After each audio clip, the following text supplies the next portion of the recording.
Partai Gerindra mempertimbangkan Ridwan Kamil di Pilkada Jakarta. Diduga menyebarkan hoaks Sekjen PDI diperiksa polisi. Partai Golkar mendukung tim sinkronisasi Prabowo Gibran. Mantan pengacara SCL ungkap dapat bayaran 800 juta.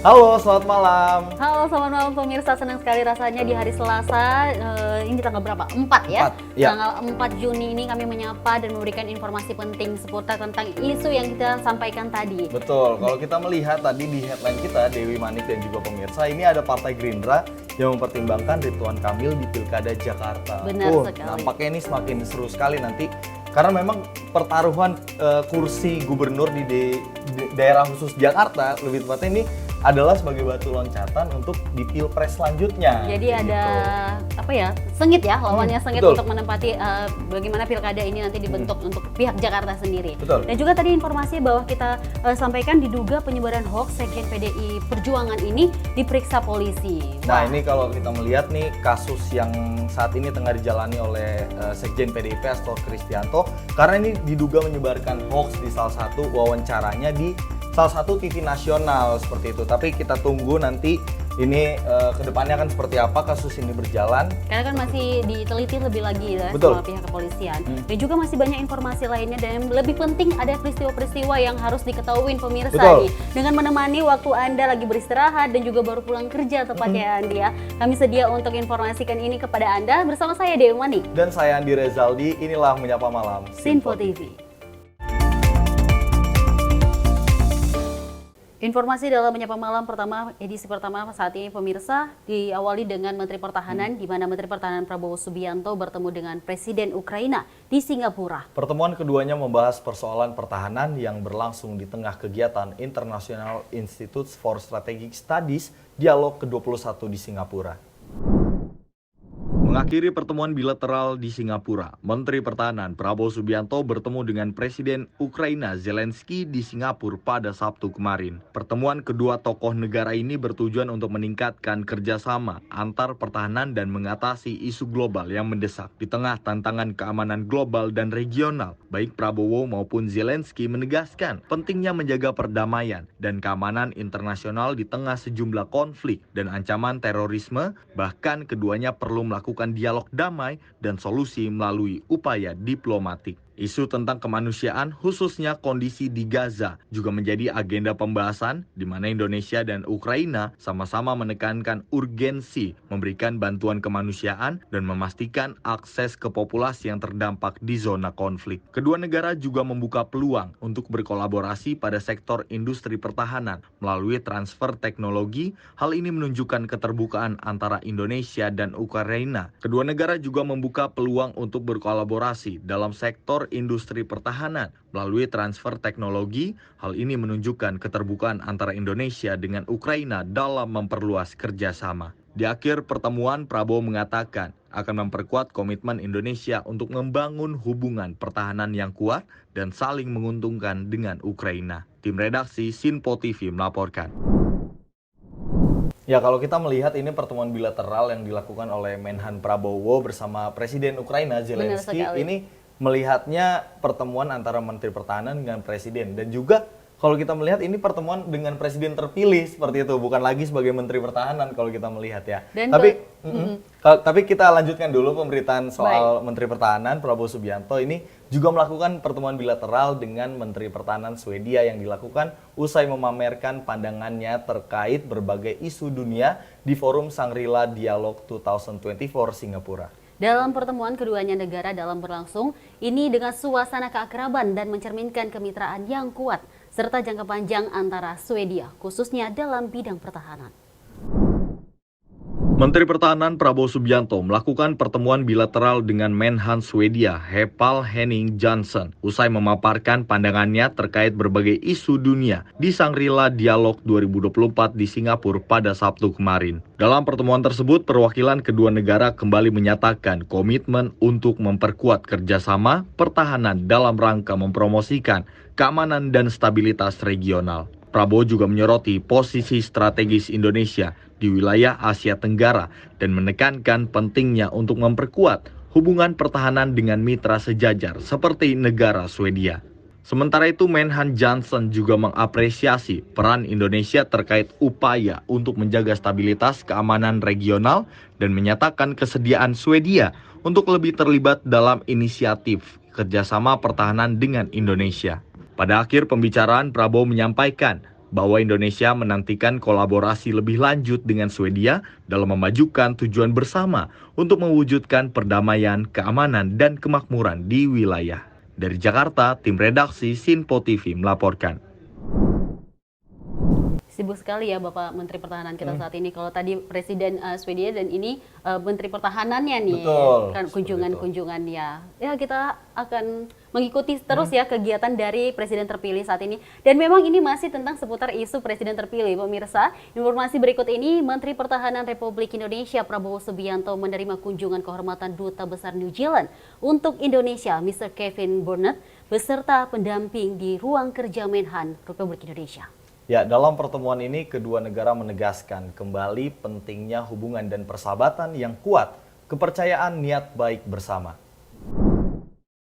Sebagian besar program kerjasama pertahanan Indonesia Selandia Baru berfokus pada bidang pendidikan khususnya Sesko TNI dan Sesko Angkatan, baik di Indonesia maupun di Selandia Baru. Kedepannya, Menhan Prabowo mengharapkan Indonesia dan New Zealand dapat meningkatkan kerjasama bilateral di berbagai bidang termasuk latihan bersama, kerjasama keamanan maritim, intelijen, pemeliharaan perdamaian, dan bidang strategis lainnya. Kerjasama pertahanan antara Indonesia dan Selandia Baru relatif berhasil sejak tahun 1967.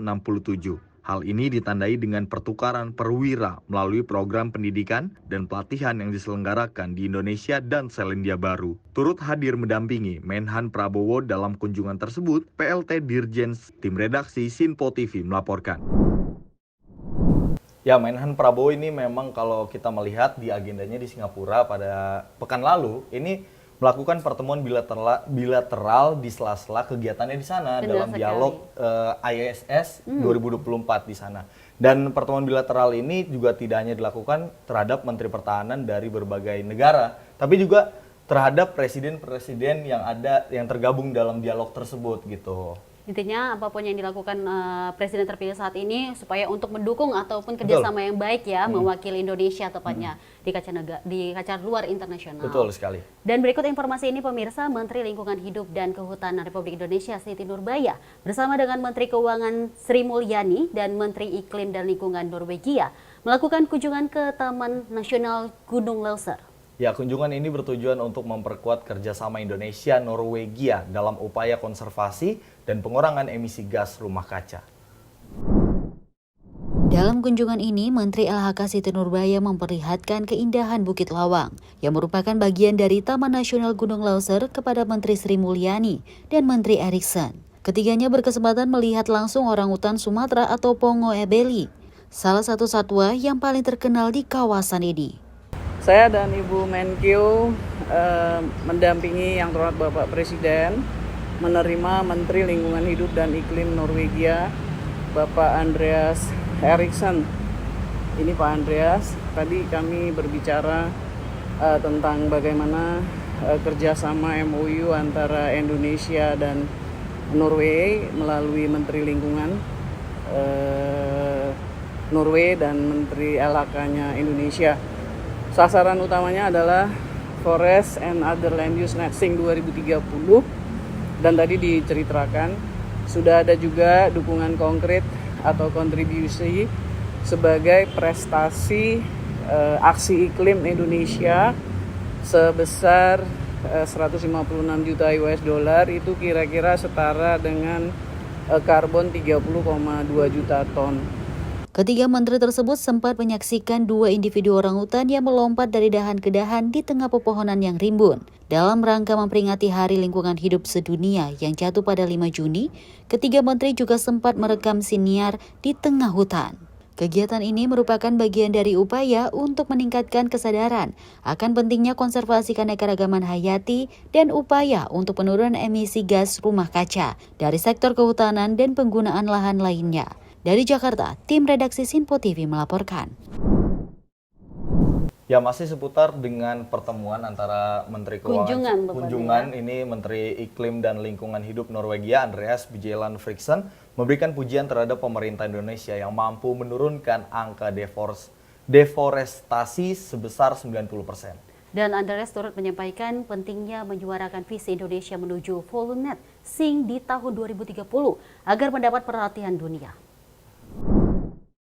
We are very proud of the partnership and the collaboration together with Indonesia, and that's because Indonesia has achieved significant, magnificent results regarding deforestation the last couple of years. What has been achieved here in reducing deforestation by 90% and also rehabilitating, staking a very ambitious course towards the follow net sink 2030 target is really something that the world should and needs to know about, because it demonstrates that when you work together, when you have the right types of leadership and when you build the right types of institutions, it's really possible to do something. And to do something, that is what we need together to do, both in the space of climate and the nature. And then I'm also very glad that the ministers took me on a fantastic field trip to Sumatra yesterday, that we were able to see the orangutans. You have a truly beautiful country.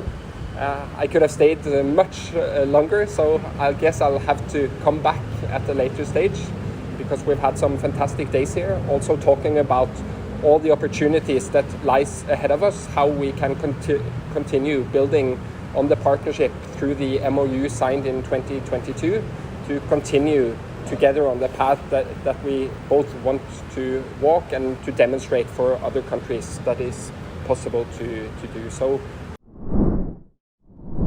Ya, seru sekali ya. Kalau kita melihat berita sebelumnya ini ada tadi Menteri Keuangan dan juga Menteri Lingkungan Hidup. Kita Norwegia, bersama ya? dengan Norwegia ini juga selaras dengan apa yang dilakukan oleh Presiden terpilih kita Prabowo Subianto sebagai Menteri Pertahanan di Singapura. Artinya pertemuan bilateral ini menjadi sangat penting untuk di pemerintahan selanjutnya. Dan juga tadi itu memperkuat kerjasama Indonesia-Norwegia dalam upaya konservasi dan pengurangan emisi gas. Karena memang kalau kita melihat dunia kita nih saat ini mengalami global warming. Benar, jadi artinya lingkungan hidup dan kehutanan ini menjadi salah satu hal yang harus disoroti dan menjadi salah satu hal yang harus menjadi perhatian dunia. Nah, semoga nanti dalam pertemuan ini ada ya dampak dari pertemuan ini untuk kebaikan dari Jakarta, tepatnya. Panas sekali ya. Panas banget ya, polusinya udah nggak karuan gitu. Nggak karuan, benar sekali. Dan informasi berikutnya nanti akan kami sampaikan pemirsa, namun usai jeda berikut tetaplah bersama kami dalam Menyapa Malam. Makin mudah baca berita di aplikasi Sinpo ID. Pilih rubrik berita yang kamu suka seperti berita hukum, politik, peristiwa, budaya, olahraga, gaya hidup, dan berita dari kancah dunia. Selain itu, supaya nggak ketinggalan info update, kamu juga bisa cek laman utama berita terkini dan menyalakan notifikasi. Download aplikasi Sinpo ID sekarang juga.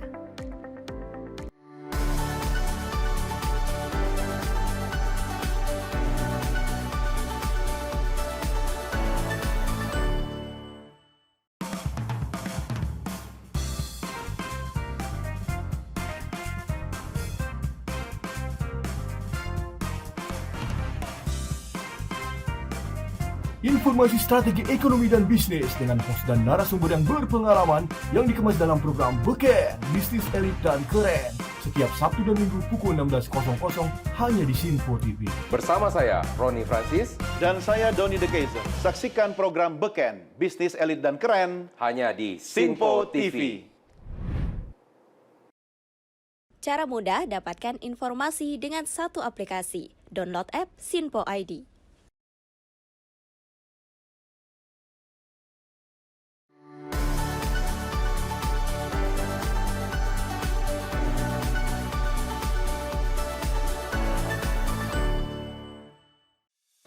salam jumpa pemirsa. Kami kembali hadir dengan rangkaian informasi yang dihimpun dari berbagai penjuru dunia. Kami hadirkan rangkuman informasi terkini dari seluruh penjuru dunia hanya untuk Anda.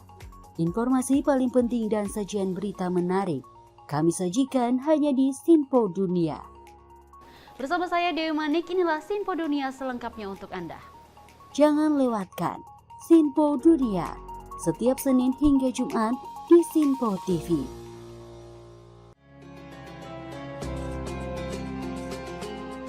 Sambut pagi hari dalam program Ngopi, obrol perkara ilmu bersama Ustadz Ahmad Haris dan Bunda Suri Susanti. Setiap hari pukul 5 pagi hanya di Sinpo TV.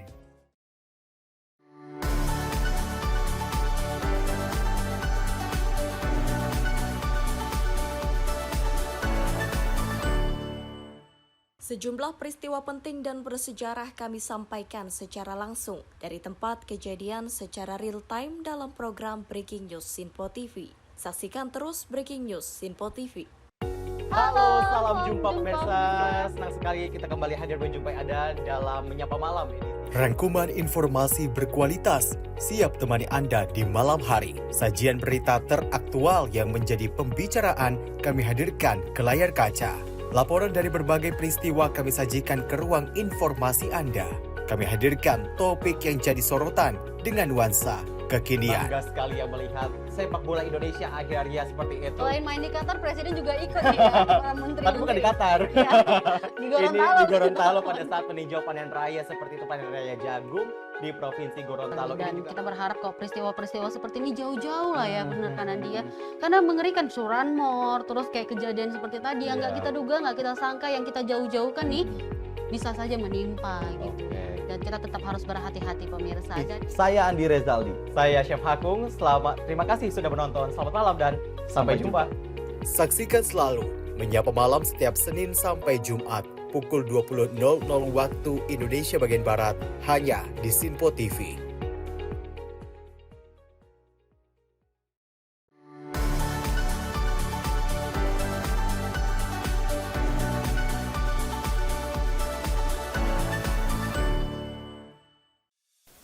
Apa kabar pemirsa? Senang sekali saya Sally Siregar dapat menjumpai Anda dalam Sinpo Dunia Sepekan. Kami temani akhir pekan Anda bersama sanak saudara dan keluarga tercinta. Dengan sajian informasi yang unik dan menarik dari berbagai negara. Pastinya kami akan memberikan berita yang unik dan menarik yang kami rangkum dalam Sinpo Dunia Sepekan. Jangan lewatkan Sinpo Dunia Sepekan setiap Sabtu dan Minggu hanya di Sinpo TV. Cara mudah dapatkan informasi dengan satu aplikasi. Download app Sinpo ID.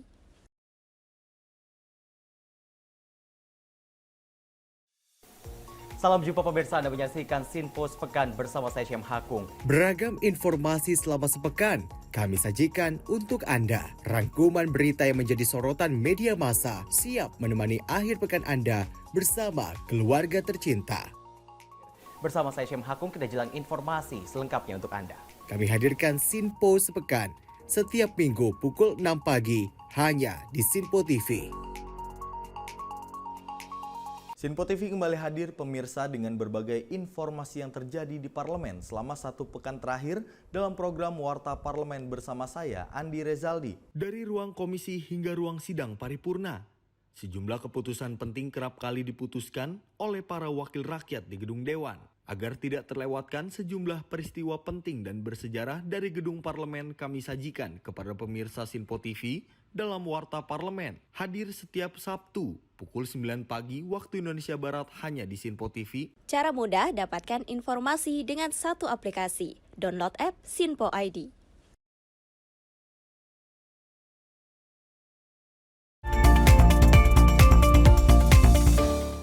Terima kasih Anda masih di Menyapa Malam Sinpo TV pemirsa. Ini kalau kita di berita sebelumnya membahas soal pertemuan bilateral, kunjungan gitu kan. Ini kalau di segmen ini kita akan membahas terkait dengan perpolitikan lagi Dewi. Wah, karena seru sekali sebentar nih. lagi di bulan November kita akan menghadapi Pilkada serentak tahun 2024. Kalau kita di berita pertama di segmen kedua ini ada terkait dengan Ketua Harian DPP Partai Gerindra Dasko yang buka suara mengenai munculnya nama Budi Satrio Jiwandono dalam isu Pilkada DKI Jakarta. Ya, benar sekali, dan munculnya nama Budi Jiwandono disebut merupakan aspirasi dari masyarakat dan sejumlah kader Partai Gerindra. Ketua Harian DPP Partai Gerindra Dasko mengatakan Wakil Ketua Umum Partai Gerindra Budi Satrio Jiwandono telah memberitahu kepada seluruh kadernya, termasuk Ketua Umum Partai Gerindra Prabowo Subianto, bahwa dirinya tidak ingin maju dalam Pilkada DKI dan ingin fokus di parlemen. Dasko mengungkapkan hingga kini partainya belum melirik siapapun selain kader internal, sehingga Gerindra masih mempertimbangkan kader internal lainnya untuk maju di Pilkada DKI Jakarta. Jawab nih, oke. Jadi kan untuk Pilkada DKI ini memang banyak aspirasi. Jadi kalau saya kemudian disampaikan oleh kawan-kawan atau kader misalnya, usulannya pasangan ini misalnya, katakanlah Budi sama Raffi, saya kemudian mengupload untuk tes voter. Ya, termasuk juga dengan Mas Budi sama Kaisang. Mas Kaisang kemarin juga begitu gitu loh. Nah, tapi dalam perkembangannya memang Mas Budi Jiwandono itu kemudian sudah ngomong ke kami, ke kita termasuk Pak Prabowo, bahwa ingin fokus di parlemen, itu aja. Masih ada lagi kader internal yang sedang dipertimbangkan, nanti pada saatnya itu akan disampaikan ke pemerintah. Sama yang muda juga Bang, kriterianya sama yang muda juga. Iya. Dari Jakarta, Sri Dewi Davaristiano, Sinpo TV melaporkan. Ya, Dewi dan juga pemirsa, ini nampaknya pilkadanya belum mulai, tapi namanya ini sudah beredar gitu. Kalau kita melihat Budi Satrio Jiwandono, ini beberapa waktu yang lalu ini dipasangkan dengan Kaisang Pangarep, kemudian juga pernah diisukan akan dipasangkan dengan selebriti Raffi Ahmad. Tapi baru-baru ini kata Pak Dasko tadi, ini Budi Satrio atau Mas Budi ini menolak untuk maju di pilkada. Artinya dia bilang ke Prabowo Subianto, katanya ingin fokus di parlemen saja. Padahal kalau kita lihat bahwa ini merupakan aspirasi dari masyarakat. Betul. Ya tepatnya. Tapi ya itu biarlah menjadi sebuah aspirasi masyarakat. Tapi kita balikan lagi kepada Mas Budi Satrio Jiwandono, ini kalau dari Partai Gerindra sendiri ngebalikin lagi gitu, iya, mau nggak yang bersangkutan? Karena sudah ditawarkan lebih tepatnya. Betul, sudah ditawarkan, masyarakat juga mau Mas Budi untuk maju, tapi ya mau gimana, Mas Budi mungkin lebih fokusnya di legislatif untuk mengawasi pemerintahan. Sangat disayangkan sih kalau lebih tepatnya. Nah, kalau kita berbicara soal potensi nama Ridwan Kamil yang hingga saat ini masih menjadi pertimbangan Partai Gerindra mengenai usulan untuk maju di Pilkada Jakarta 2024 mendatang. Dan Wakil Ketua Umum Partai Gerindra, Habibur Rahman ini mengatakan bahwa keputusan sepenuhnya ada di tangan Ketua Umum Gerindra, Prabowo Subianto. Wakil Ketua Umum Partai Gerindra Habibur Rahman mengatakan bahwa pencalonan Ridwan Kamil untuk maju di Pilkada Jakarta 2024 masih dalam pembicaraan. Ia menyebut keputusan sepenuhnya ada di tangan Prabowo Subianto. Sosok Ridwan Kamil memang dinilai tokoh yang all out mendukung Prabowo di Pilpres 2024 yang lalu. Hal itu yang membuat nama RK menjadi pertimbangan Gerindra untuk maju di Pilkada Jakarta mendatang. Terkait komunikasi Gerindra dengan Golkar, Habib menjelaskan hingga saat ini terjalin cukup baik. Kalau komunikasi dengan Golkar, Partai Koalisi Indonesia Maju, juga partai-partai di luar koalisi tentu sangat lancar, ya. Apalagi ini menyangkut Pak Ridwan Kamil, ya, tokoh yang memang juga kemarin all out mendukung Pak Prabowo. Tetapi, nah ini tetapinya ini, soal putusannya apakah kami mencalonkan Pak RK di Pilgub DKI kan tentu nanti ada di tangannya Pak Prabowo. Masih ada waktu kan sekitar Agustus ya finalnya, ya kita lihat saja. Sabar.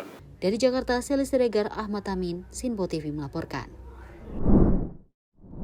Nah, kalau tadi kata Bang Habibur Rahman, ini semua bentuk apresiasi atau aspirasi dari masyarakat seperti itu. Tapi kalau kita melihat nama Ridwan Kamil ini sudah diajukan oleh Partai Golkar, ini untuk maju di Pilkada Jawa Barat dan juga Pilkada Jakarta. Tapi kalau dari Partai Gerindra sendiri sih, kalau kita melihat responnya tadi ya, bahwa memang komunikasi sudah intens dilakukan antara Gerindra dengan Partai Golkar untuk mengusung nama Ridwan Kamil. Tapi ini semuanya masih proses pembahasan. Kita tidak tahu nanti dinamika politiknya yang berjalan ke depannya akan seperti apa. Iya benar sekali, tapi saya memang yang paling penasaran nih Anda dan juga pemirsa. Ini yang ada di pemilihan pilkada di Sumatera Utara. Wah, semakin sengit ya. Semakin sengit gitu ya.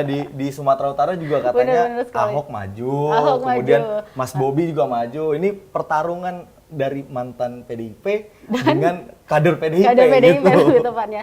Dan apapun itu keputusannya kita akan nantikan lebih tepatnya. Iya, nantikan, dan tentunya semoga kader-kader yang dipersiapkan untuk pilkada serentak nanti merupakan kader-kader terbaik dari beberapa partai politik ini untuk membangun bangsa dan negara ke depan, seperti itu. Ya, kita lanjut informasi berikut ini pemirsa. Sekjen PDI Perjuangan Hasto Kristianto memenuhi panggilan Polda Metro Jaya untuk dimintai keterangan sebagai saksi terkait kasus dugaan penyebaran hoaks yang dilakukannya. Hasto tiba didampingi kuasa hukumnya Patra M. Zen dan tim kuasa hukum dari PDI Perjuangan.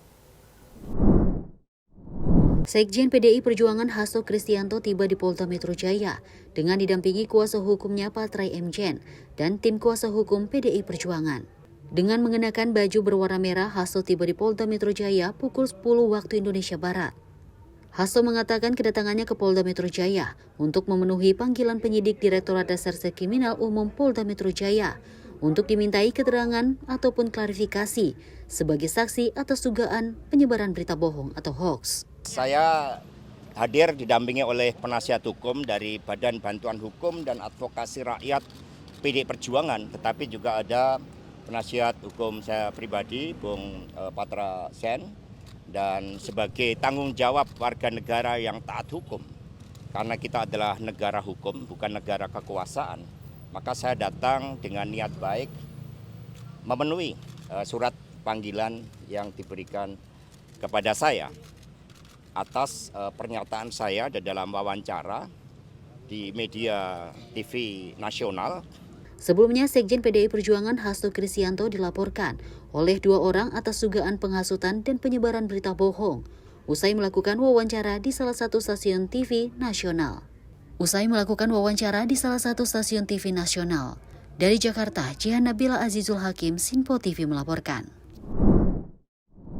Pemanggilan sudah dan sudah ditanggapi oleh dari pihak PDI Perjuangan juga. Tapi dengan informasinya bahwa memang ini disetujui oleh Bu Megawati ya tepatnya. Jadi sebelum menghadiri untuk pemeriksaan terlebih dahulu untuk pamit kepada Ibu gitu ya. Untuk menjalani pemeriksaan di Polda Metro Jaya seperti itu ya. Tapi kalau kita berharap ini jangan sampai ada lagi kasus-kasus seperti ini menyebarkan hoax. Iya. Ini sangat masih disayangkan sekali. Iya, ini sangat disayangkan, tapi ini masih bersifat dugaan ya, karena proses hukum masih terus berlanjut. Artinya memang kalau dari Mas Hasto Kristianto ini meresponnya dengan sangat baik karena datang ke sana gitu kan. Tapi yang sangat disayangkan perilaku terkait dengan dugaan penyebaran hoaxnya ini. Mengapa gitu di saat kita nanti akan menyambut bulan November dengan pilkada serentak, harusnya riang gembira, harus ada seperti ini, penyebaran hoax, ini sangat sekali disayangkan. Semoga menjadi pelajaran juga nih buat orang-orang untuk berhati-hati dalam bermedsos dan juga memberikan pendapatnya. Betul.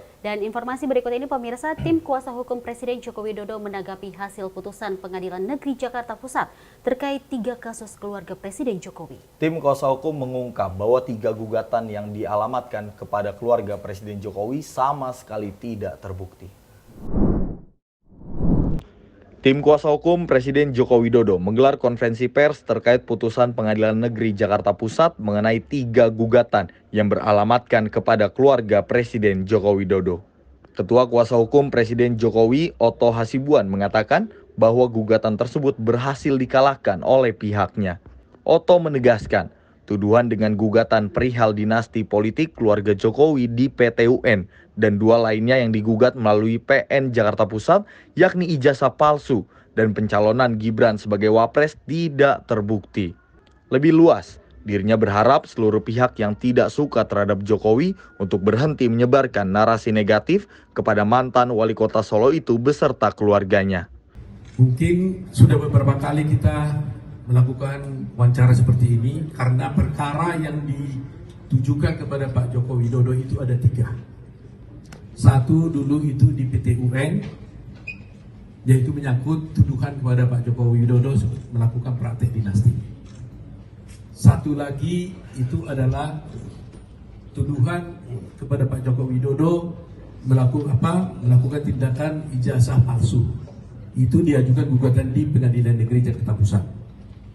Yang ketiga yaitu gugatan yang hari ini kita umumkan, yaitu tuduhan atau gugatan kepada Pak Joko Widodo, termasuk juga Bapak Pratikno yang masih sekarang, dituduh Pak Jokowi ini juga sebagai ayah kandung daripada Gibran, dituduh tidak melakukan perbuatan apapun dan tidak menghalangi KPU maupun Gibran mencalonkan diri sebagai calon wakil presiden pada waktu itu. Karena gugatan ini diajukan sebelum pemilu dan baru diputus hari ini pada tanggal 3 Juni jam 11 tadi. Ya. Jadi yang ingin saya sampaikan adalah ada 3 gugatan kepada Pak Joko Widodo dan keluarganya. Ketiga-tiganya oleh pengadilan dinyatakan tidak dapat diterima. Jadi kalah mereka semua. Gugatan pertama di PT UN soal dinasti, ya kan? Kalah lagi. Gugatan kedua di Jakarta Pusat mengenai ijazah palsu, kalah lagi. Gugatan ketiga hari ini mengenai pencalonan Gibran, kalah lagi mereka. Jadi ibaratnya ini main bola ini udah hat-trick nih. 3-0 nih, 3-0.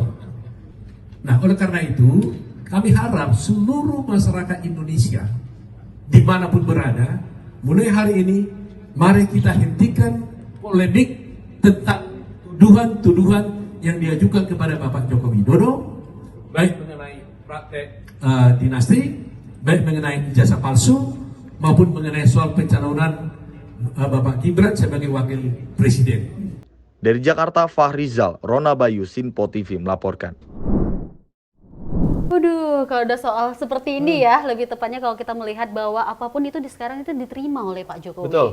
Baik dengan dugaan-dugaan, baik dengan apa ya, pendapat-pendapat atau opini orang-orang di luar sana tentang dugaan pencemaran nama baik dan lain-lain itu ditanggapi lebih tepatnya sama Presiden Tapi kan Jokowi. ini kalau kita melihat ini Pak Jokowinya santai-santai aja, tapi kenapa ini masih narasi negatif masih selalu digaungkan gitu. Benar. Kalau kita melihat saat ini perpolitikan kita situasinya ya sudah adem ayem aja sebenarnya. Karena kalau mengacu di Pilpres 2024, ini kubu 01 dan 03 juga sebenarnya sudah menerima hasilnya. Iya. Tapi ya sudah selesai seharusnya. Seharusnya sudah case close ya tepatnya. Udah case close. Tapi emang karena terbukti keluarga Presiden Jokowi sama sekali tidak terbukti ya. Betul, itu ini. lagi. Karena udah berapa kali di Mahkamah Konstitusi, sidangnya udah dilakukan, kemudian sekarang lagi ada yang mengugat di PT UN. Ini sama sekali tidak pernah terbukti. Artinya kalau dari kata tim kuasa hukum Pak Jokowi tadi untuk menyetop segala narasi negatif yang dilontarkan untuk Presiden Jokowi beserta keluarganya. Semoga apapun sekarang ini detik-detik usai ya masa jabatannya. Semoga semakin semangat ya. Kalau kita hanya mendukung aja presiden kita gitu Pak. Dan informasi lainnya akan kami berikan, namun usai jeda berikut pemirsa tetaplah bersama kami dalam Menyapa Malam Sinpo TV. Makin mudah baca berita di aplikasi Sinpo ID. Pilih rubrik berita yang kamu suka seperti berita hukum, politik, peristiwa, budaya, olahraga, gaya hidup, dan berita dari kancah dunia. Selain itu, supaya nggak ketinggalan info update, kamu juga bisa cek laman utama berita terkini dan menyalakan notifikasi. Download aplikasi Sinpo ID sekarang juga.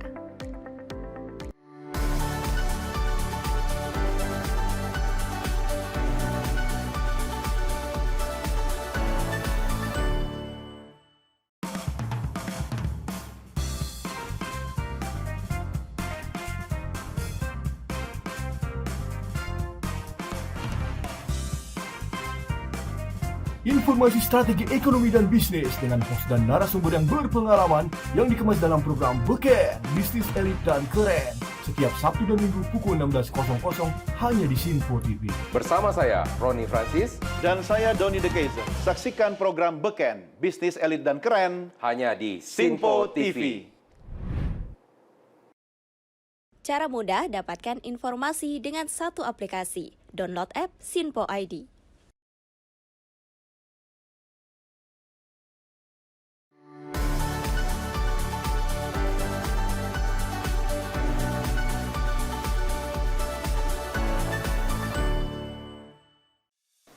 salam jumpa pemirsa. Kami kembali hadir dengan rangkaian informasi yang dihimpun dari berbagai penjuru dunia. Kami hadirkan rangkuman informasi terkini dari seluruh penjuru dunia hanya untuk Anda. Informasi paling penting dan sajian berita menarik kami sajikan hanya di Sinpo Dunia. Bersama saya Dewi Manik, inilah Sinpo Dunia selengkapnya untuk Anda. Jangan lewatkan Sinpo Dunia setiap Senin hingga Jumat di Sinpo TV.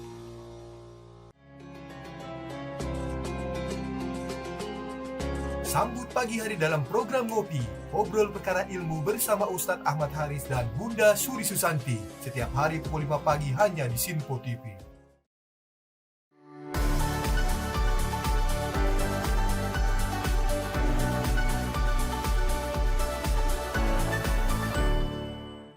Sejumlah peristiwa penting dan bersejarah kami sampaikan secara langsung dari tempat kejadian secara real time dalam program Breaking News Sinpo TV. Saksikan terus Breaking News Sinpo TV.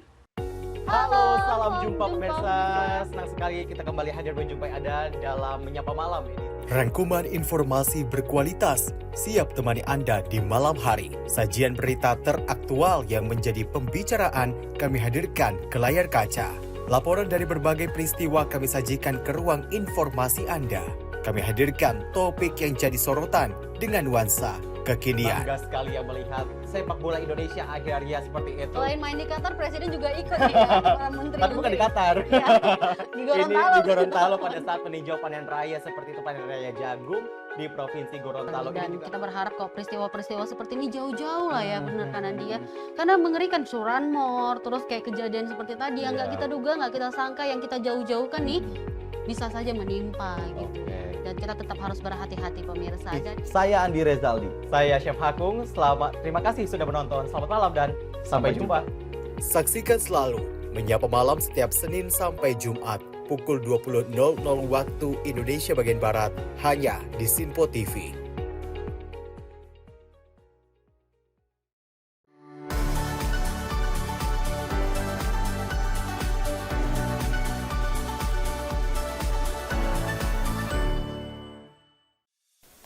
Apa kabar pemirsa? Senang sekali saya Sally Siregar dapat menjumpai Anda dalam Sinpo Dunia Sepekan. Kami temani akhir pekan Anda bersama sanak saudara dan keluarga tercinta. Dengan sajian informasi yang unik dan menarik dari berbagai negara. Pastinya kami akan memberikan berita yang unik dan menarik yang kami rangkum dalam Sinpo Dunia Sepekan. Jangan lewatkan Sinpo Dunia Sepekan setiap Sabtu dan Minggu hanya di Sinpo TV. Cara mudah dapatkan informasi dengan satu aplikasi. Download app Sinpo ID.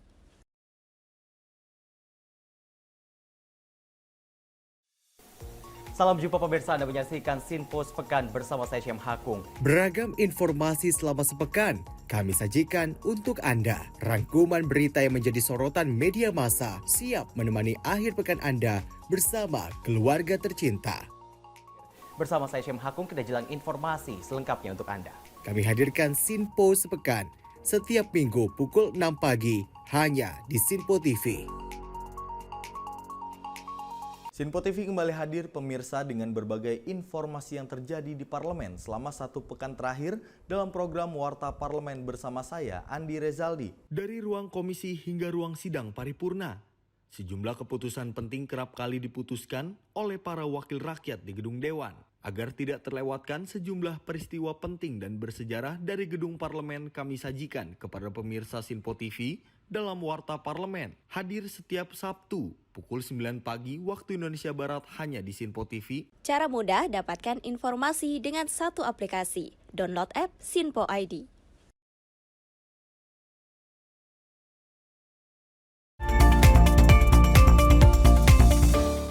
terima kasih pemirsa, Anda masih menyaksikan Menyapa Malam bersama saya Dewi Manik dan rekan saya Andi Rezaldi. Dan kita lanjut informasi berikut ini pemirsa. Bekas pengacara tersangka kasus korupsi Syahrul Yassin Limpo, Febri Diansyah mengaku menerima honor sebesar 800 juta rupiah untuk menjadi pengacara SYL dalam kasus dugaan pemerasan dan gratifikasi di Kementerian Pertanian. Ya, hal itu diungkap Febri dalam persidangan yang dihadirkan oleh Jaksa Penuntut Umum KPK sebagai saksi perkara. Jaksa KPK menghadirkan ex-pengacara Syahrul Yassin Limpo, Febri Diansah sebagai saksi perkara dalam sidang lanjutan dugaan pemerasan dan gratifikasi yang dilakukan oleh SYL. Di hadapan hakim, Febri mengakui dirinya pernah menjadi kuasa hukum SYL saat kasus dugaan pemerasan dan gratifikasi masih dalam tahap penyelidikan KPK.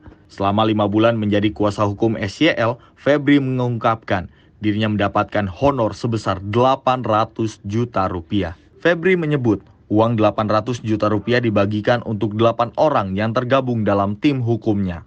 Adapun uang yang diberikan tersebut diserahkan sebagai jasa konsultasi hukum selama proses penyelidikan.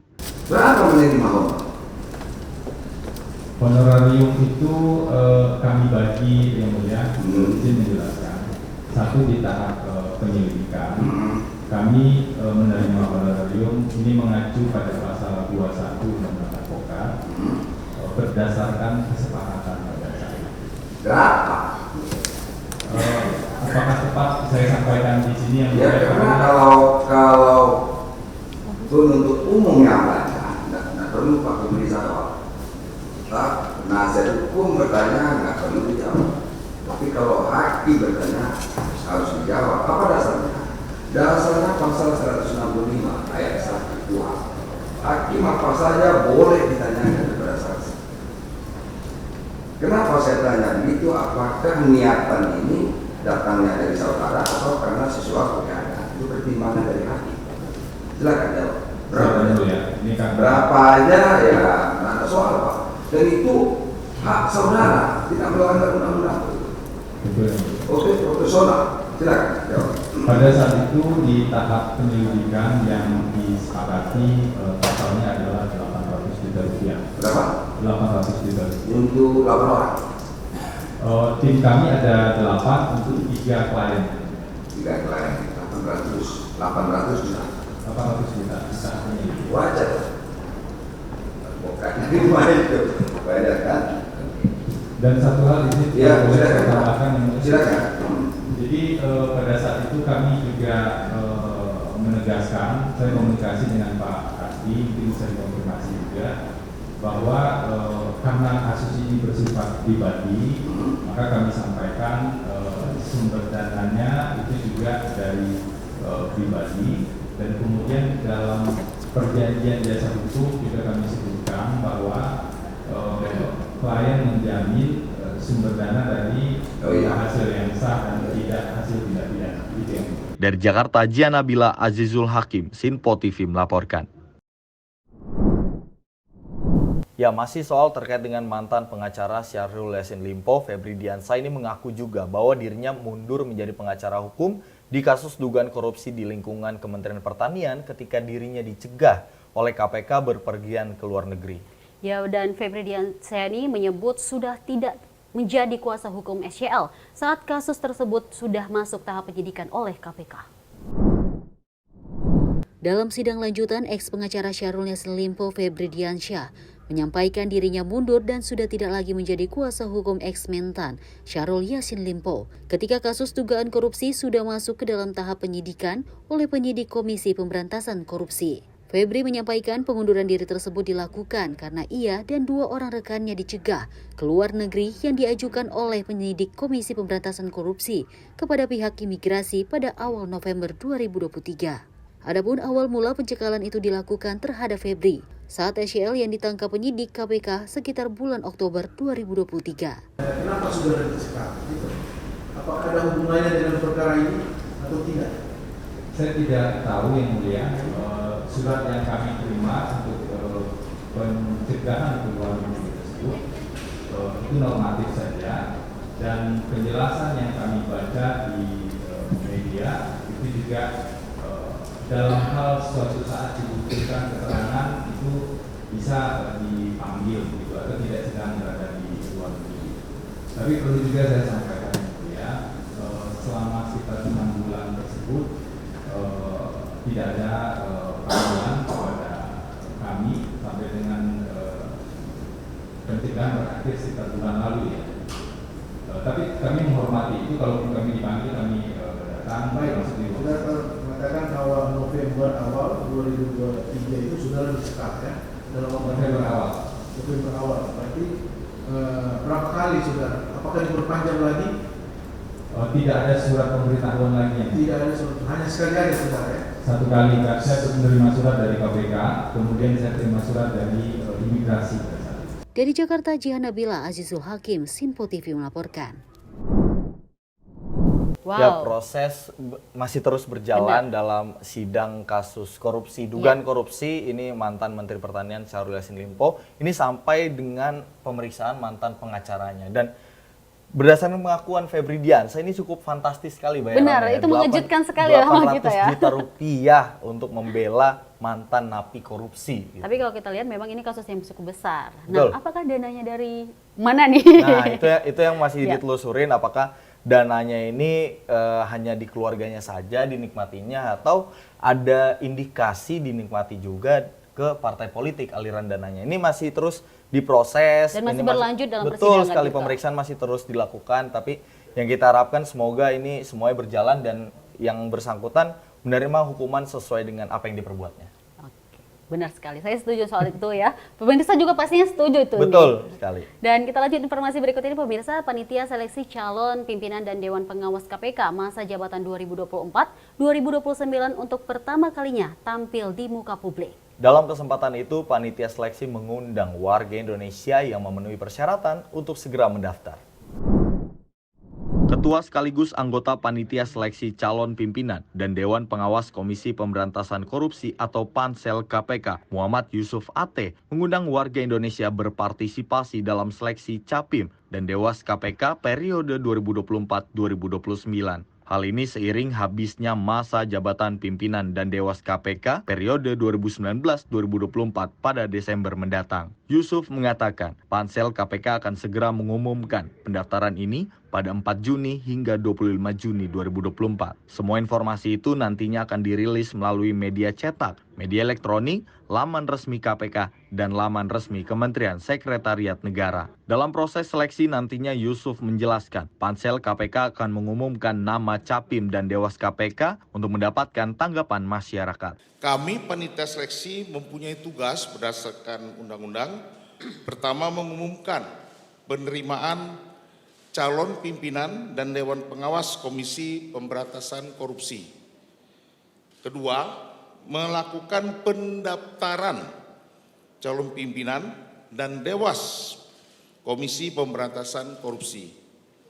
Yang ketiga, mengumumkan nama calon pimpinan dan Dewan Pengawas Komisi Pemberantasan Korupsi di laman resmi Komisi Pemberantasan Korupsi untuk nanti mendapatkan tanggapan masyarakat. Dari Jakarta, tim redaksi Sinpo TV melaporkan. Nah, ini seleksi sudah mulai dilakukan untuk dari Pansel Pimpinan KPK untuk mencari siapa nih nanti yang akan menjadi pimpinan KPK dan Dewas KPK selanjutnya. Yang kita harapkan nanti KPK di masa yang akan mendatang ini lebih kuat lagi, kemudian juga dalam kinerjanya untuk memberantas korupsi. Ini yang juga harus kita dukung, karena dalam memberantas korupsi tidak hanya bisa mengandalkan KPK saja, tetapi juga kita sebagai masyarakat, sebagai kaum jurnalis ini harus membantu tugas-tugas KPK. Benar, apalagi tunggu viral ya tepatnya. Ini sangat-sangat disayangkan, namun memang katanya netizen harus bekerja juga. Betul, netizen harus bekerja juga. Apalagi netizen kita sembari kan bareng nih sama dengan KPK, wah. Wah, ini mungkin pelaku-pelaku korupsi ini bakal kena mental nanti. Kena mental pastinya. Dan kita lanjut informasi berikut ini pemirsa. Imbas dari pengunduran diri 2 pimpinan otorita IKN, Presiden melalui Menteri Sekretaris Negara menunjuk Basuki Hadimulyono sebagai PLT Kepala Otorita IKN saat ini. Presiden juga menunjuk Wakil Menteri ATR BPN sebagai PLT Wakil Kepala Otorita IKN guna mengamankan status tanah IKN bagi investor. Demi mempercepat pembangunan Ibu Kota Nusantara di Kalimantan, Presiden menunjuk Menteri PUPR Basuki Hadimulyono sebagai pelaksana tugas Kepala Otorita IKN. Selain penunjukan tersebut, Presiden juga menunjuk Wakil Menteri ATR BPN Raja Juli Antoni sebagai PLT Wakil Kepala Otorita IKN. Presiden mengangkat Menteri PUPR Pak Basuki sebagai PLT Kepala Otorita IKN dan juga mengangkat Wakil Menteri ATR, Wakil Kepala BPN, sebagai Wakil Otorita IKN.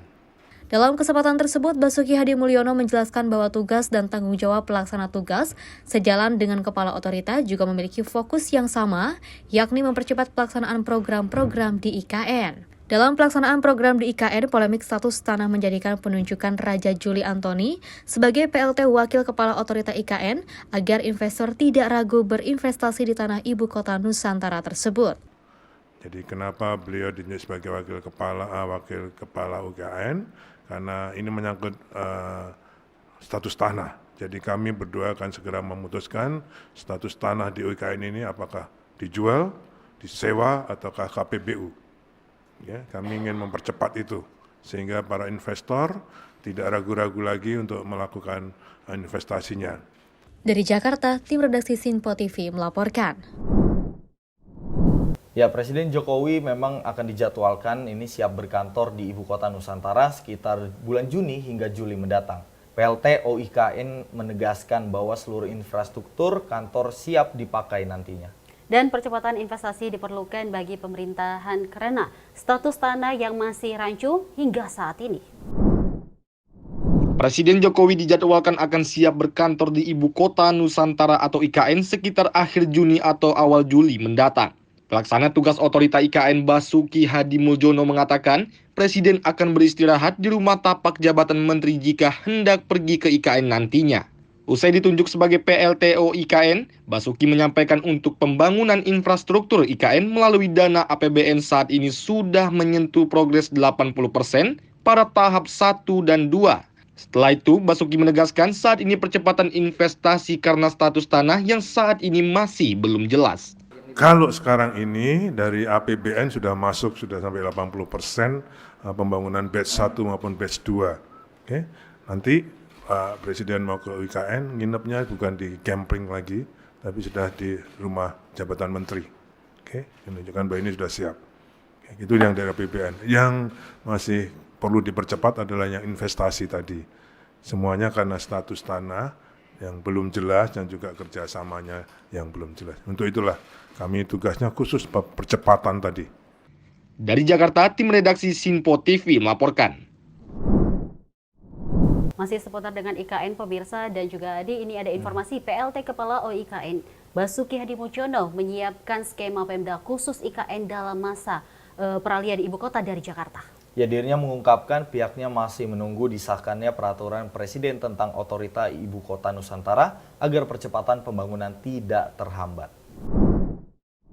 Seiring perpindahan ibu kota dari Jakarta, pelaksana tugas Kepala Otorita Ibu Kota Nusantara tengah menyiapkan strategi embrio pemerintah daerah khusus atau Pemdasus IKN. Pemdasus ini akan disiapkan secara terpisah bersama satuan tugas dan pihak terkait yakni Kementerian Dalam Negeri. PLT Kepala IKN Basuki Hadimulyono menyampaikan dua fokus utamanya sebagai pelaksana tugas Kepala OIKN, yakni memberikan status hukum tanah IKN bagi para investor agar tidak ragu berinvestasi dan menunggu peraturan Presiden IKN disahkan oleh Presiden yang berisi tentang skema embrio pemerintah daerah khusus di ibu kota Nusantara. Tanda tangani oleh Bapak Presiden tentang IKN, maka akan ada embrio Pemdasus IKN tersebut. OIKN tidak serta-merta menjadi Pemdasus. Karena memang tugas OIKN mempercepat pembangunan IKN itu sendiri. Pemdasus nanti akan disiapkan tersendiri oleh mungkin Satgas bersama dengan atau Task Force bersama dengan Kemendagri. Saya kira itu tadi yang disampaikan oleh Bapak Presiden tentang tugas-tugas khusus atau fokus dari PLT Kepala dan Wakil Kepala IKN. Tim redaksi Sinpo TV melaporkan. Kalau kita lihat memang sepertinya Bapak Hadimulyono ini lebih tepatnya bekerja sekali ya. Betul, karena sebagai jabatannya sebagai Menteri PUPR mungkin Presiden Jokowi menunjuk Pak Hadimulyono ini karena pengalamannya, mungkin investor mungkin bisa lebih percaya terhadap PLT yang baru nih, seperti itu. Dan kita harapkan memang percepatan pembangunan IKN nantinya berjalan sebagaimana mestinya dan sesuai target. Karena ini tinggal beberapa bulan lagi Presiden Jokowi menargetkan bahwa akan menggelar upacara kenegaraan. Di bulan Juni. Betul sekali. Upacara kenegaraan di bulan Agustus. Bulan Agustus, tapi Juni udah Juni sudah berkantor seperti itu kan. Iya. Tapi target Presiden Jokowi yang paling utama adalah untuk menggelar upacara kenegaraan di Ibu Kota Nusantara nanti. Wah, tidak sabar ya untuk menunggu bagaimana nanti persiapannya tepatnya. Betul. Dan informasi ini ada si jago merah yang melahap 3 kios di Jalan Nafi Maroke. Namun usai jeda berikut pemirsa, tetaplah bersama kami dalam Menyapa Malam Sinpo TV. Makin mudah baca berita di aplikasi Sinpo ID. Pilih rubrik berita yang kamu suka seperti berita hukum, politik, peristiwa, budaya, olahraga, gaya hidup, dan berita dari kancah dunia. Selain itu, supaya nggak ketinggalan info update, kamu juga bisa cek laman utama berita terkini dan menyalakan notifikasi. Download aplikasi Sinpo ID sekarang juga.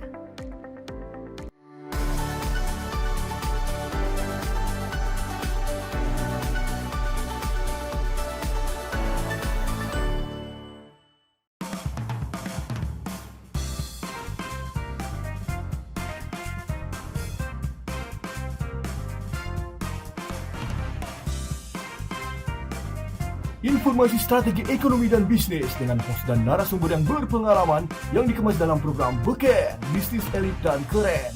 Setiap Sabtu dan Minggu pukul 16.00 hanya di Sinpo TV. Bersama saya, Roni Francis. Dan saya, Doni De Keizer. Saksikan program Beken, Bisnis Elit dan Keren hanya di Sinpo TV. Cara mudah dapatkan informasi dengan satu aplikasi. Download app Sinpo ID.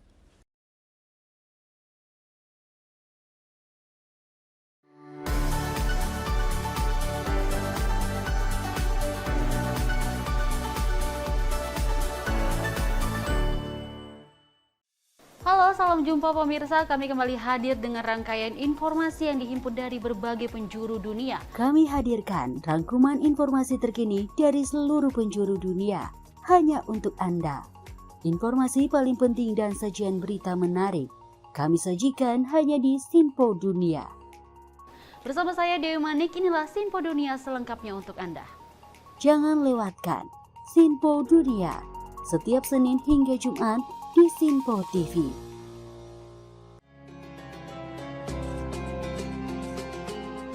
Sambut pagi hari dalam program Ngopi, obrol perkara ilmu bersama Ustadz Ahmad Haris dan Bunda Suri Susanti. Setiap hari pukul 5 pagi hanya di Sinpo TV.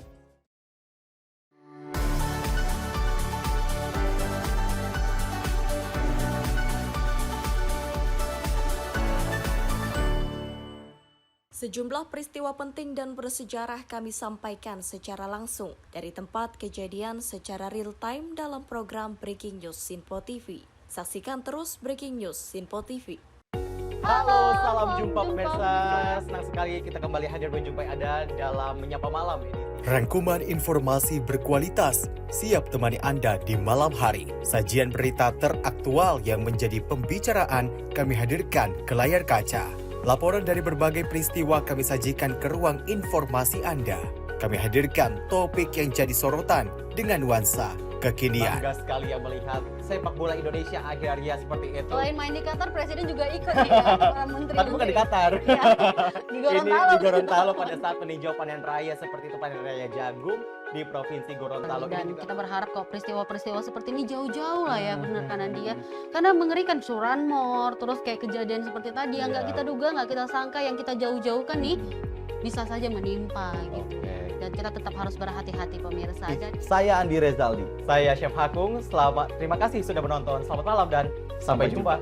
Saksikan selalu Menyapa Malam setiap Senin sampai Jumat pukul 20.00 waktu Indonesia bagian Barat hanya di Sinpo TV.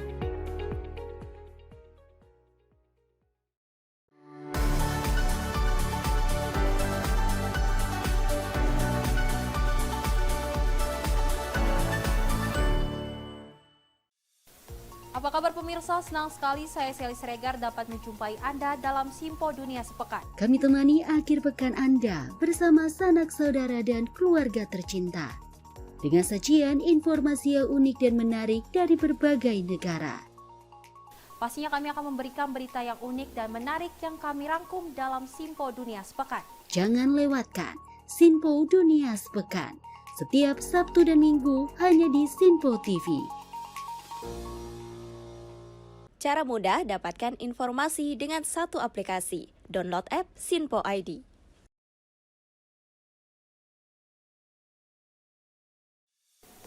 Salam jumpa pemirsa, Anda menyaksikan Sinpo Sepekan bersama saya Syem Hakung. Beragam informasi selama sepekan kami sajikan untuk Anda. Rangkuman berita yang menjadi sorotan media massa siap menemani akhir pekan Anda bersama keluarga tercinta.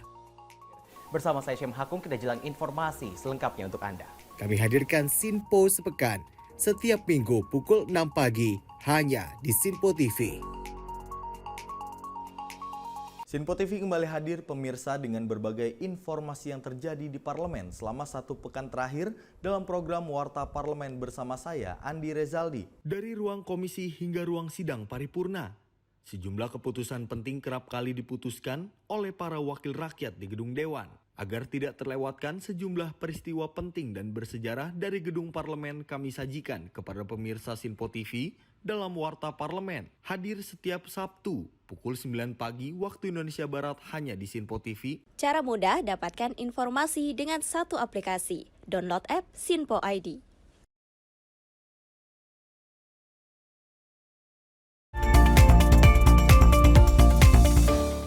Anda masih di Menyapa Malam Sinpo TV. Pemirsa, kebakaran terjadi di Jalan Paulus Nafi Merauke dan menghanguskan sekitar 3 petak rumah.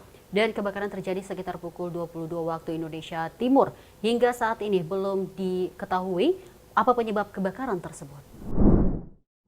Salah satu saksi mata mengatakan kebakaran berawal adanya asal api di salah satu rumah di Jalan Ampera 5, namun ia tidak mengetahui apa penyebabnya. Dirinya menyebut pada saat sedang membeli kue, tak lama kemudian dia melihat api yang membumbung tinggi. Konstruksi bangunan yang terbuat dari papan jarak antar bangunan dengan bangunan lainnya sangat dekat menyebabkan api merambat dengan cepat yang disertai beberapa kali suara ledakan dan percikan listrik. Masyarakat tidak bisa berbuat banyak untuk membantu karena khawatir terjadi hal yang tidak diinginkan. Api baru dapat dipadamkan sekitar jam 23.00 waktu setempat setelah 2 mobil pemadam tiba di lokasi kejadian. Tim redaksi Sinpo TV melaporkan.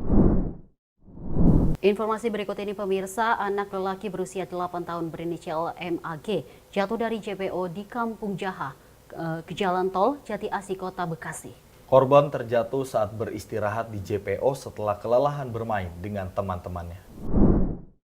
Seorang bocah berusia 8 tahun jatuh dari JPO ke jalan tol di Jati Asih, Bekasi. Korban diduga tengah mencari klakson bus atau telolet. Korban terjatuh di jalan tol Jor, kilometer 42 mengarah ke Tanjung Priuk. Tubuh korban terjatuh tepat di depan mobil yang sedang melintas. Korban meninggal dunia usai jatuh dari JPO ke lajur 3 jalan tol. Berdasarkan informasi dari warga sekitar, banyak anak-anak yang bermain di sekitar JPO setiap sore hari, baik di atas JPO maupun di pinggir Jor Cikunir. Dari Jakarta, tim redaksi Sinpo TV melaporkan.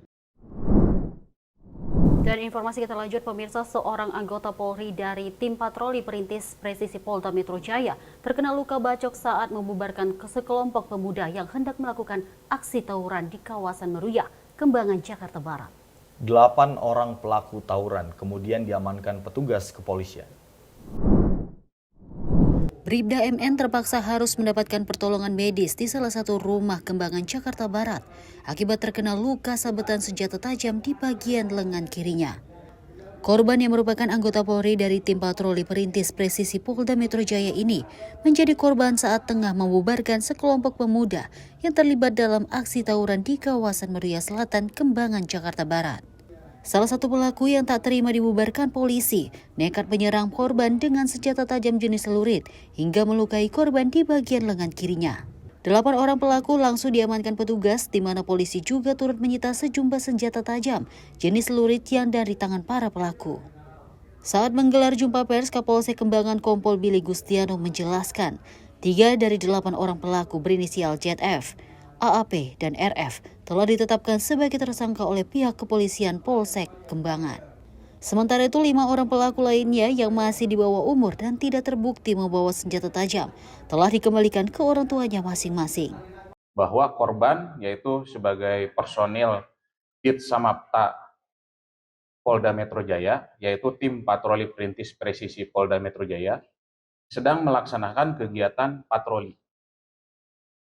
skala besar di wilayah. Atas perbuatannya kini ketiga tersangka dijebloskan ke jeruji besi Polsek Kembangan, di mana mereka dijerat dengan pasal berlapis pasal 351 KUHP dan pasal 212 KUHP serta Undang-Undang Darurat nomor 12 tahun 1951 tentang kepemilikan senjata tajam dengan ancaman hukuman pidana 6 hingga 10 tahun penjara. Dari Jakarta, tim Sinpo TV melaporkan. Kita beralih ke informasi lain pemirsa. Razia kendaraan plat dinas TNI Polri digelar petugas gabungan Puspo Mabes TNI dan Propam Mabes Polri di jalur bus Transjakarta Koridor 5 di kawasan Jatinegara, Jakarta Timur pada Senin pagi. Dan selain banyak pengendara sepeda motor yang kabur melalui celah pembatas jalan, dalam razia tersebut puluhan kendaraan berplat merah turut terjaring razia. Satu persatu pengendara yang nekat masuk melintas di jalur bus Transjakarta Koridor 5 di kawasan Jatinegara, Jakarta Timur langsung diberhentikan petugas gabungan Puspom Mabes TNI dan Propam Mabes Polri pada Senin pagi. Kendati sasaran razia yang digelar petugas kendaraan berplat dinas TNI Polri yang masuk di jalur busway, namun tak sedikit pengendara sepeda motor yang panik ketakutan dengan kabur melalui celah-celah pembatas jalan untuk menghindari petugas. Bahkan ada salah satu pengendara yang takut terjaring petugas dengan mengaku-ngaku sebagai anggota Polri. Petugas yang kemudian melakukan pemeriksaan mendalam. Sang pengendara ini ternyata bukanlah anggota Polri yang sebenarnya, sehingga dilucuti atribut Polri-nya. Puluhan kendaraan berplat dinas TNI Polri terjaring razia ini, termasuk kendaraan mobil dengan atribut bintang 1 yang kedapatan masih nekat masuk jalur busway. Hari ini kita melaksanakan razia obstructed di busway, di koridor tepatnya di koridor 5 Jatinegara Barat. Adapun sasaran yaitu anggota TNI Polri dan masyarakat sipil yang memasuki jalur busway. Jadi kita sterilkan. Kita melaksanakan rutin pada hari Senin. Ini gabungan dari unsur mana aja, Bang? Oh, untuk kita melaksanakan gabungan dari TNI Polri. Dari Polri yaitu dari Korlantas Polda Metro Jaya dan Propam Polda Metro Jaya, kemudian dari TNI, dari Popau, Popal dan Puspomat, kemudian dan Puspom TNI. Razia untuk menertibkan para anggota TNI Polri untuk tertib berlalu lintas saat berkendara akan terus digelar petugas gabungan Puspom Mabes TNI dan Propam Polri. Dan tidak sedikit kendaraan berplat dinas merah dan kendaraan mewah turut terjaring razia ini. Dari Jakarta, kontributor Sinpo TV melaporkan. Kita lanjut berita saat ini pemirsa. Pejabat Gubernur Jawa Barat B. Mahmudi melepas ribuan tenaga pemeriksa kesehatan hewan kurban di Balai Kota Bogor Senin siang. Ya, selain mengedukasi tentang ciri hewan kurban yang layak kepada masyarakat, tim pemeriksa hewan ini akan mengidentifikasi kondisi kesehatan hewan kurban sebelum dijual kepada konsumen.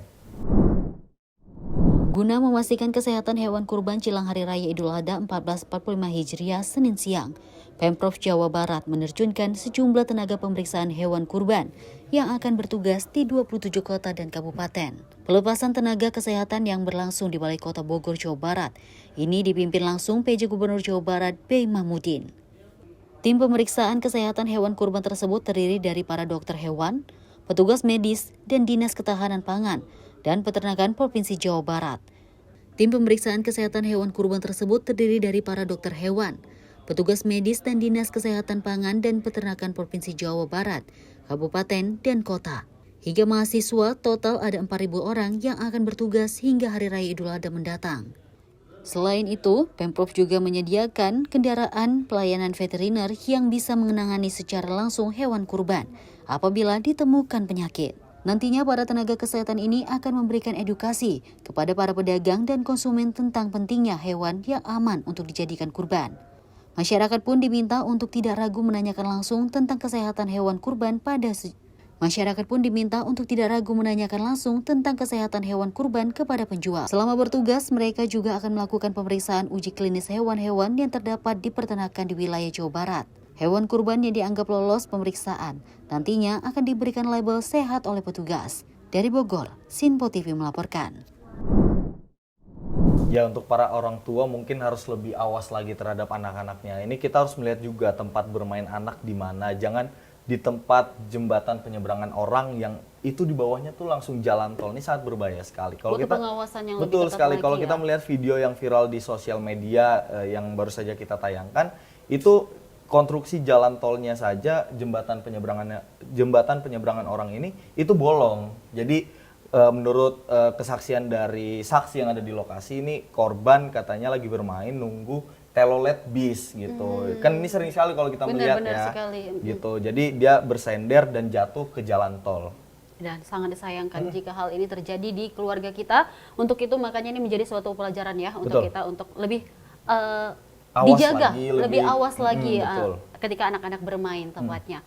Dan informasi berikut ini pemirsa, kotak amal musola at-taubah yang berada di Jalan Kampung Baru, Kembangan Utara, Jakarta Barat dibobol pencuri.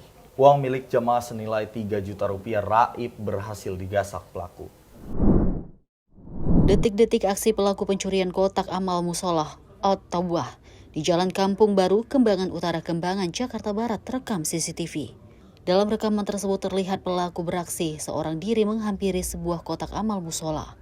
Pelaku kemudian membobol isi kotak amal ukuran besar yang digembok dan dikerangkeng dari luar dengan menggunakan cairan khusus. Setelah kerangkeng terbuka, pelaku kemudian membawa kotak amal tersebut ke belakang mimbar, di mana disinilah uang amal milik jamaah musola digasak pelaku. Setelah dikuras, kotak amal tersebut kemudian dikembalikan pelaku ke posisi awal, guna menghindari kecurigaan. Setelah dikuras, kotak amal tersebut kemudian dikembalikan pelaku ke posisi awal, guna menghindari kecurigaan dari pengurus musola. Uang pemilik jamaah kurang lebih senilai 3 juta rupiah raib digasak pelaku. Kasus pencurian ini diketahui pengurus musola beberapa hari kemudian di saat pihak pengurus hendak membuka kotak amal untuk dilakukan perhitungan. Namun nyatanya kotak amal tersebut sudah dalam keadaan kosong, di mana setelah dibuka rekaman CCTV, benar saja terekam satu orang pelaku telah mencuri isi kotak amal musola tersebut. Tanggal 31 hari Jumat. Oh, hari Jumat. Jam 12.05. Oh, itu setelah sholat zuhur. Lagi sholat Jumat. Oh, lagi sholat Jumat ya. Oh, di sini kosong. Oh, iya. Oh, iya. Kalau kerugian kira-kira berapa, Pak? Kurang lebih? Sekitar 3 jutaan. 3 jutaan. Sudah buat laporan belum sih, Pak, dari pengurus musola, Pak? Nggak pernah laporan. Oh, nggak pernah laporan. Iya. Ikhlasin aja udah ya. Sementara itu, pasca peristiwa ini, pengurus musola sendiri tidak membuat laporan kehilangan ke pihak yang berwajib, di mana pengurus menganggap ini sebuah musibah yang terjadi dan telah mengikhlaskan kehilangan tersebut. Meski demikian, kedepannya sebagai tindakan pencegahan, pengurus akan memperketat penjagaan kotak amal musola at-taubah agar tidak terulang lagi kasus pencurian kotak amal kemudian hari. Tim Sinpo TV melaporkan. Ya, sebagai langkah yang bagus sekali dari PJ Gubernur Jawa Barat untuk melancarkan proses ibadah dari umat Islam. Gitu. Karena kalau kita melihat Idul Adha ini adalah untuk pemotongan hewan kurban, ini harus dipastikan juga kesehatannya. Artinya kalau kita melihat Pemprov Jawa Barat ini sangat aktif sekali untuk memastikan kelancaran Idul Adha 2024. Ini pelajaran dan paling sangat penting ya untuk tenaga kesehatan ini dilibatkan melihat hewan kurban yang akan dijual belikan lebih tepatnya. Nah, kalau tadi kita berbicara soal hal yang positif, ini ada hal yang negatif juga. Kalau tadi di berita sebelumnya, ini ada anggota polisi yang terbacok karena membubarkan aksi tawuran di Jakarta Timur. Ini sangat sekali disayangkan. Artinya, ayolah masyarakat apalagi yang harus diperdebatkan lagi gitu. Ini tawuran ini sangat merugikan, tidak ada untungnya gitu. Ayo ditinggalkan kebiasaan lama, jangan tawuran lagi. Benar sekali, apalagi yang sangat disayangkan ini adalah para pelaku ada yang masih di bawah umur. Betul, ini sering sekali ya. Iya, jadi yang di bawah umur ini lebih dikembalikan ke orang tua. Iya, jadi kita harap ini orang tua juga harus punya peran aktif untuk melakukan pencegahan supaya tindakan kekerasan seperti ini tidak terjadi lagi. Ya, dan itu tadi penutup dari Menyapa Malam kali ini pemirsa. Sangat disayangkan ya kita harus berpisah dengan Anda dan tidak menemani Anda di malam hari ini selanjutnya. Dan kami terima kasih atas kebersamaan Anda. Tetaplah jaga kesehatan di tengah situasi yang saat ini sangat panas. Banyak minum dan tetap jaga kesehatan. Saya Dewi Mandik. Dan saya Andi Rezaldi mewakili segenap kru yang bertugas pamit undur diri. Salam Sampai sehat. jumpa. Sampai jumpa.